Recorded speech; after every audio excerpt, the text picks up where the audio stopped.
جو اس کے آخری 6 بیٹسمین ہیں وہ انگلینڈ کے خلاف انہوں نے میچ میں حصہ لیا اور لگ رہا تھا کہ ان کے چہروں سے مایوسی ہے، شکست خوردہ ٹیم لگ رہی تھی.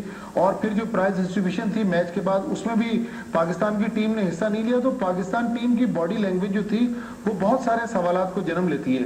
اچھا، اس سے پہلے شیخ صاحب جو اسپاٹ فکسنگ اور فینسی فکسنگ کی بات کر رہے تھے، وہ انڈیویجولز کی جو فکسنگ ہوتی ہے اس کو اسپاٹ فکسنگ اور فینسی فکسنگ کہا جاتا ہے. کا کچھ لوگ مل کر کسی چیز کو فکس کرتے ہیں تو وہ میچ فکسنگ کے زمرے میں آتا ہے. تو یہ تھوڑا سا اسپاٹ فکسنگ اور میچ فکسنگ میں فرق ہے. لیکن یہ بات ٹھیک ہے کہ پاکستان ٹیم پہ ماضی میں الزامات بھی لگائے گئے، بدنام کرنے کی کوشش کی گئی. لیکن اس کہانی میں میں نے جس طرح پہلے کہا کہ کچھ پردے اٹھنا ابھی باقی ہیں، کیونکہ میں نے اب سے تقریباً 1 مہینے پہلے جب میں لندن میں تھا پاکستان اور آسٹریلیا کی سیریز کے دوران میں نے اسٹوری کی تھی، تو اس میں بھی میں نے انہی دونوں بھائیوں کا ذکر کیا تھا. اس کے بعد انہوں نے مجھے دونوں جو اظہر نامی بھائی تھے انہوں نے مجھے فون کیا، کوئی تھریٹس کی انہوں نے ٹیلی فون پہ. تو لگ رہا ہے کہ اس پہ کچھ دال میں کالا نظر آتا ہے. اچھا، ایک بات ماجد یہ ہے کہ جس کو ہم کہتے ہیں میچ فکسنگ اور جس کو جو دوسری چیز ہے اسپورٹ بیٹنگ، وہ دیٹ از اسپورٹ بیٹنگ ہے.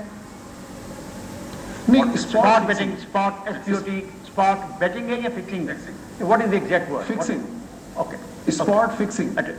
یہ کہہ رہے ہیں کہ ان میں اس میں افتخار صاحب انڈیویجول مثال کے طور پہ محمد عامر سے کہا جاتا ہے کہ آپ نے یہ بال نو بال کروانی ہے، اس کو کہا جاتا ہے اسپاٹ فکسنگ. نہیں، لیکن اس میں دیکھیں ماجد، یہ سوال بھی تو آتا ہے نا کہ یہ جو ہم دیکھ رہے ہیں ویڈیو، اس کے بارے میں کس طرح یقینی طور پہ کہا جا سکتا ہے یہ اوریجنل ہے، اور یہ کیوں نہیں ہو سکتا کہ یہ ویڈیو پہلے دیکھنے کے بعد سارے الزامات لگائے گئے ہوں؟ کیونکہ 36 گھنٹے کا اس میں گیپ بھی تو ہے نا.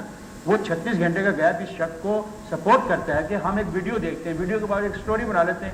اس لیے بھی تو ہے نا ایک پوائنٹ آف ویو، کیونکہ ویڈیو تو پہلے ریکارڈ کی گئی ہے. آپ نے صحیح کہا کہ ابھی جب تک انویسٹیگیشن پہلے ریکارڈ کی گئی کچھ کہا نہیں جا سکتا. لیکن پاکستان ٹیم کے جو سورسز ہیں، پلیئرز کے جو آپس میں گروپس ہیں، وہ بتاتے ہیں کہ کچھ معاملات جو ہیں وہ گڑبڑ ہیں. شاشق یہ کہہ رہے ہیں، ماجد کہہ رہے ہیں کہ باڈی لینگویج اور پلیئرز کے اندر کی جو ان فائٹ ہے وہ ثابت کرتی ہے کہ کچھ نہ کچھ گڑبڑ ہے. کیا بولوں؟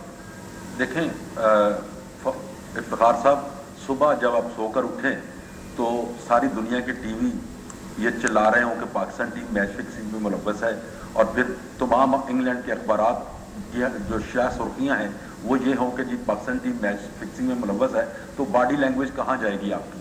آپ تو گھر سے جب نکلیں گے تو مردوں کی طرح نکلیں گے گردنیں جھکا کے. تو پاکستان ٹیم اس کیفیت میں تھی، وہ میں نہیں کہہ سکتا. یہی ٹیم جب وہاں جیتتی تھی اس وقت اس کی باڈی لینگویج کیا تھی؟ ابھی 1 ہفتہ پہلے یہ ٹیم وہاں جیتی بھی تو ہے نا. اس کامیابی کے بعد ہم نے اسی ٹیم کی تعریفوں میں زمین آسمان کے کلابے ملا دیے تھے. تو میں باڈی لینگویج والی بات جو ہے ماجد بھائی کی، اس سے میں ایگری نہیں کرتا. ٹیم انتہائی شدید الزامات کی زد میں ہوٹل سے روانہ ہوئی ہے، میں نے ان کو دیکھا ہے.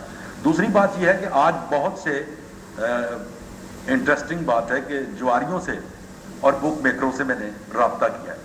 وہ کہتے ہیں کہ دیکھیں بات، میری رپورٹنگ کا جو حصہ ہے لاہور ریس، مثلا لاہور ریس کلب جو ہے وہ میری بیٹ ہے، ادارے نے وہ میری بیٹ رکھی ہوئی ہے. تو میں نے آج بہت سارے لوگوں سے رابطہ کیا ہے، وہ کہتے ہیں نو بال پہ میچ فکسنگ ہوتی نہیں ہے، نو بال پہ بیٹنگ ہوتی نہیں ہے. جی ماجد، نو بال پہ بیٹنگ نہیں ہوتی؟ سر میں نے یہی آپ سے عرض کیا کہ بیٹنگ نہیں ہوتی، اسپاٹ فکسنگ ہوتی ہے. ٹھیک ہے، ٹھیک ہے، کہ کھلاڑی سے کہا جائے کہ فلاں میچ میں اتنے رنز بنا کر آپ نے آؤٹ ہو جانا ہے، اس کو کہتے ہیں اسپاٹ فکسنگ یا فینسی فکسنگ. یہی دو اس میں شیخ صاحب کو یہی بتانے کی کوشش کر رہا تھا کہ میچ فکسنگ اور اسپاٹ فکسنگ میں یہ فرق ہے. کون سا بڑا جرم ہے؟ محمد عامر یا محمد آصف کے بارے میں کون سا جرم بڑا ہے کہ انہوں نے فلاں اوور کی فلاں بال کو نو بال قرار دیا ہے یا انہوں نے نو بال کروائی ہے، اور جو ٹیلی ویژن ریپلے بتاتا ہے کہ محمد عامر 2 فٹ آگے چلے گئے بال کرانے کے لیے. ٹھیک ہے ماجد، وہ آپ سے میچز میں بھی نہیں ہوتا، تو یہ اسپاٹ فکسنگ کہلاتی ہے. اور پاکستان ٹیم کے لیگ اسپنر دانش کنیریا بھی انگلینڈ میں کاؤنٹی کے ایک میچ میں اسی قسم کے ماجد شاہ صاحب وہ جی مہربانی جی. جاکرانی صاحب، یہ مجھے پتہ ہے کہ آپ مصروف ہیں، سیلاب میں لوگوں کے ساتھ کام کر رہے ہیں، لیکن یہ بھی تو بڑا اہم مسئلہ آ گیا. کیا اب تک آپ نے رپورٹ اکٹھی کی برطانیہ سے، اپنی ٹیم کے مینیجر سے اور ٹیم کے جو کرتا دھرتا ہیں؟